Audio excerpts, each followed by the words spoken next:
অভয়বাণী অভয়বাণী অভয়বাণী।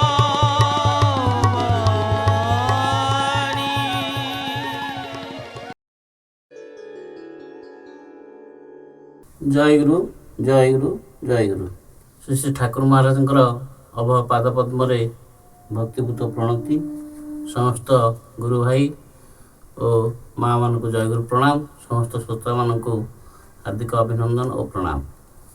ଆଜି ଅଭୟବାଣୀର ଅଭୟମୂର୍ଚ୍ଛନା କାର୍ଯ୍ୟକ୍ରମରେ ଆମେ ଶ୍ରୀ ଶ୍ରୀ ଠାକୁର ମହାରାଜଙ୍କର ଶ୍ରୀହସ୍ତ ଲିଖିତ ପ୍ରଥମ ଖଣ୍ଡ ବାଣୀର 37 ନମ୍ବର ବାଣୀ ପାଠ କରିବାକୁ ଯାଉଛି। ମରଣର ପରପାରିର ଖବର ଜାଣେନା ବୋଲି ଜୀବ ମାତ୍ରକେ ମୃତ୍ୟୁ ନାମରେ ଭୟ କରେ। ଆଜି ହେଉ ବା 2 ଦିନ ପରେ ହେଉ, ଦିନେ ଯେତେବେଳେ ନିଶ୍ଚୟ ମରିବାକୁ ହେବ, ସେତେବେଳେ ମରଣକୁ ଭୟ କଲେ ଚଳିବ କିପରି? ବିଶେଷତଃ ଯେଉଁମାନେ ସଦ୍ଗୁରୁଙ୍କର ଚରଣ ଆଶ୍ରୟ କରିଛନ୍ତି, ସେମାନେ ଏହି ରୋଗ ଶୋକପୂର୍ଣ୍ଣ ଜଳାମୟ ସଂସାର ଛାଡ଼ି ମୃତ୍ୟୁ ପରେ ଶାନ୍ତିପୂର୍ଣ୍ଣ ଆନନ୍ଦଧାମକୁ ଶ୍ରୀଗୁରୁ ସକାଶେ ଯିବେ। ମୃତ୍ୟୁ ଯେ ସେ ରାଜ୍ୟର ଦ୍ୱାର, ସୁତରାଂ ମରଣରେ ଭୟ ନ କରି ଆନନ୍ଦିତ ହେବା ଉଚିତ। ଜୟ ଗୁରୁ। ଏଇ ଯେଉଁ କଥାଟି ଠାକୁର କହିଛନ୍ତି, ମରଣରେ ଭୟ ନ କରି ଆନନ୍ଦିତ ହେବା ଉଚିତ।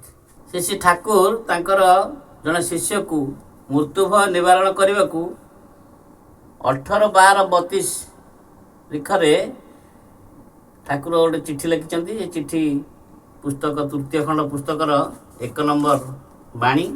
ଏଥିରେ ସେ ଯାହା ଉଲ୍ଲେଖ କରିଛନ୍ତି, ଏଇ ଯେଉଁ ବାଣୀଟି ଠାକୁର ଉଲ୍ଲେଖ କରିଛନ୍ତି, ମୃତ୍ୟୁ ସମୟରେ ଆମେ ଭୟଭୀତ ନ ହୋଇ ଆନନ୍ଦିତ ହେବା।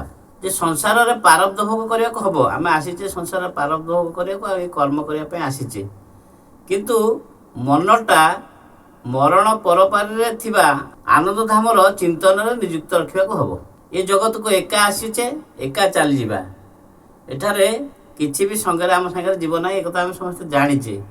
କିନ୍ତୁ ଆମେ ଏହା ଜାଣି ମଧ୍ୟ ଆମେ ମଝିରେ ମଝିରେ ଆବର୍ତ୍ତରେ ପଡ଼ିଯାଉଛେ। ତେଣୁ ଠାକୁର କହୁଛନ୍ତି, ସର୍ବାନ୍ତକରଣରେ ଶ୍ରୀ ଗୁରୁ ଭଗବାନଙ୍କ ଠାରେ ଆତ୍ମନିର୍ଭର କରି ତାଙ୍କର ନାମ କରୁ କରୁ ଜୀବନର କେଇଟା ଦିନ କଟେଇ ଦିଅ। ଏଇ ଯେଉଁ ଜିନିଷଟା ଠାକୁର କହିଲେ ଶେଷରେ, ଯେ ସର୍ବାନ୍ତକରଣରେ ତାଙ୍କର ନାମ ଜପ କରୁ କରୁ ଜୀବନର କେଇଟା ଦିନ ଆମେ କଟେଇ ଦେବା।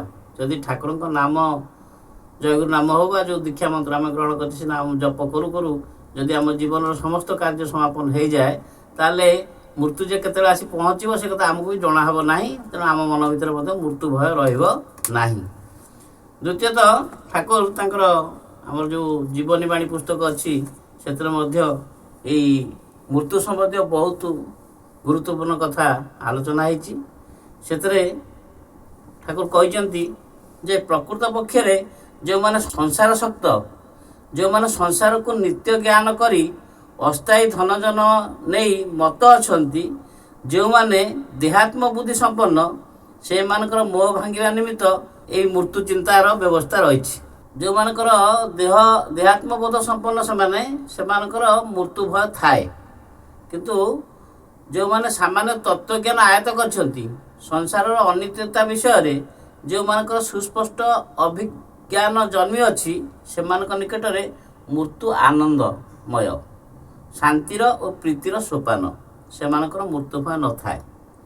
ଏଇ ଯେଉଁ କଥା ଠାକୁର କହିଲେ ଯେ ମରଣରେ ଭୟ ନ କରି ଆନନ୍ଦିତ ହେବା ଉଚିତ, ଏଇ ଆନନ୍ଦିତ ଆମେ କେମିତି ହେବା ସେ କଥା ଠାକୁର ତାର ପ୍ରଣାଳୀ ଠାକୁର କହୁଛନ୍ତି। ସର୍ବଦା ସର୍ବାବସ୍ଥାରେ ଯେପରି ମନେ ଥାଏ ମୋତେ ମରିବାକୁ ହେବ, ଏଇ ଭାବନାଟା ଯଦି ଆମ ଭିତରେ ରହିବ, ତାହେଲେ এই ମରଣ କଥାରେ ଆମେ ସବୁବେଳେ ଭାବି ଭାବିକିରି ଆମେ ଯେଉଁ ଚିନ୍ତିତ ରହିବା, ତାହେଲେ ମର ଜଗତରେ ମଦନ ମରଣର ଅଭିନୟ କରିବାକୁ ମନ ଅଗ୍ରସର ହେବ ନାହିଁ।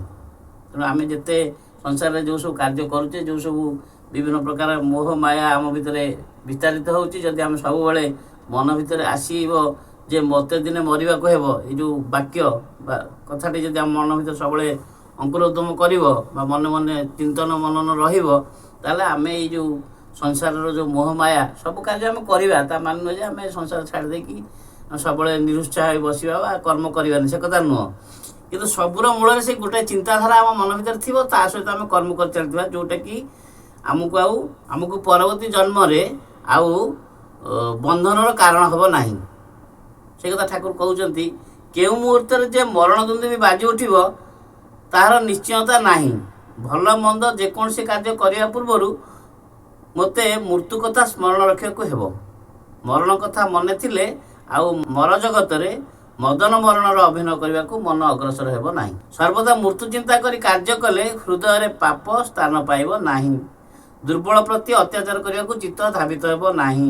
ବିଷୟ ବିଭବ ଆତ୍ମୀୟ ସ୍ୱଜନଙ୍କର ମାୟା ଶତବାହୁ ସୃଜନ କରି ଆସକ୍ତି ଶୃଙ୍ଖଳରେ ଆଉ ବାନ୍ଧି ପାରିବ ନାହିଁ।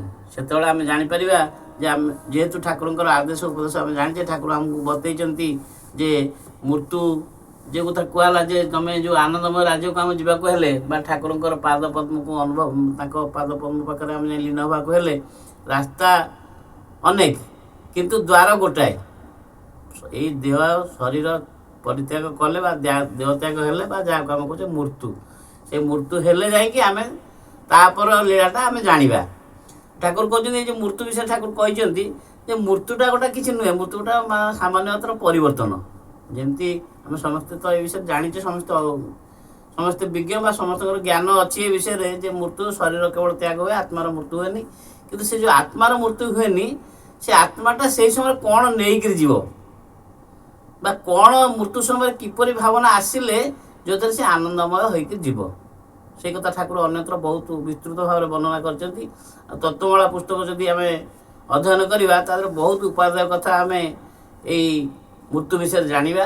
ଠାକୁର ମଧ୍ୟ ଆସିଛନ୍ତି ଏଇ ଯେଉଁ ଲୀଳା କରିବା ପାଇଁ, ଏ ଜଗତକୁ ଆସିଛନ୍ତି ବା ଏଇ ମର ଜଗତକୁ ଆସିଛନ୍ତି କେବଳ ଆମମାନଙ୍କୁ ଉଦ୍ଧାର କରିବା ପାଇଁ। ଏଇସବୁ ବିଷୟରେ ସଂଘମାନଙ୍କରେ ସମ୍ମିଳନୀମାନଙ୍କରେ ଟିକେ ବିଶେଷ ଆଲୋଚନା ହେବାର ଆବଶ୍ୟକତା ଅଛି ଯେ ଆମେ ଏଇ ଠାକୁର ନିଗମାନନ୍ଦଙ୍କର ଯେଉଁ ଆମେ ସଂଘ ବ୍ୟବସ୍ଥା ଅଛି ବା ସଂଘୀୟ ବ୍ୟବସ୍ଥା ଅଛି, ମଠ ଆଶ୍ରମ ସମ୍ପର୍କରେ ଯେଉଁ ଆଲୋଚନା ହେଉଛି, ଏସବୁ ଆସିବାର ଉଦ୍ଦେଶ୍ୟଟା କ'ଣ, ଭିତର ଉଦ୍ଦେଶ୍ୟଟା କ'ଣ, ମହତ ଉଦ୍ଦେଶ୍ୟଟା କ'ଣ, ଏ କଥାଟା ଆମେ ଅନୁଭବ କରିବା ଦରକାର। ଯେ ଠାକୁର ଆସିଛନ୍ତି ଯେତେବେଳେ ପ୍ରଥମେ ଆସିଲେ ଗୁରୁଗୁରି କରିବାକୁ ମାଆଙ୍କ ଠାରୁ ସେ ଯେଉଁ ବର ମାଗିକି ଆସିଥିଲେ, ସେଇ କଥାଟା ଆମେ ସବୁବେଳେ ଟିକେ ବହୁତ କମିଯାଉଛି ଏ ବିଷୟରେ ଆଲୋଚନା ଟିକେ ଆମର ସଂଘ ସମ୍ମିଳନୀମାନଙ୍କରେ ବା ସାପ୍ତାହିକ ସଂଘମାନଙ୍କରେ। ତେଣୁ ଆମେ ଯଦି ଏଇ ବିଷୟରେ ଟିକେ ଟିକେ ସମସ୍ତଙ୍କ ମନ ଭିତରେ ଚିନ୍ତନ କରିବା ବା ସଂଘରେ ଆଲୋଚନା କରିବା, ତାହେଲେ ଠାକୁର ଯେଉଁ କଥା କହିଛନ୍ତି ଯେ ରୋଗଶୋକପୂର୍ଣ୍ଣ ଜ୍ୱାଳାମୟ ସଂସାର ଛାଡ଼ି ମୃତ୍ୟୁ ପରେ ଶାନ୍ତିପୂର୍ଣ୍ଣ ଆନନ୍ଦ ଧାମକୁ ଶ୍ରୀଗୁରୁଙ୍କ ସକାଶେ ଆମେ ଯିବା। ଆଉ ଯେଉଁ ମୃତ୍ୟୁ ଯେ ସେ ରାଜ୍ୟର ଦ୍ୱାର, ସୁତରାଂ ମରଣରେ ଭୟ ନ ହୋଇ ଆନନ୍ଦିତ ହେବା ଉଚିତ।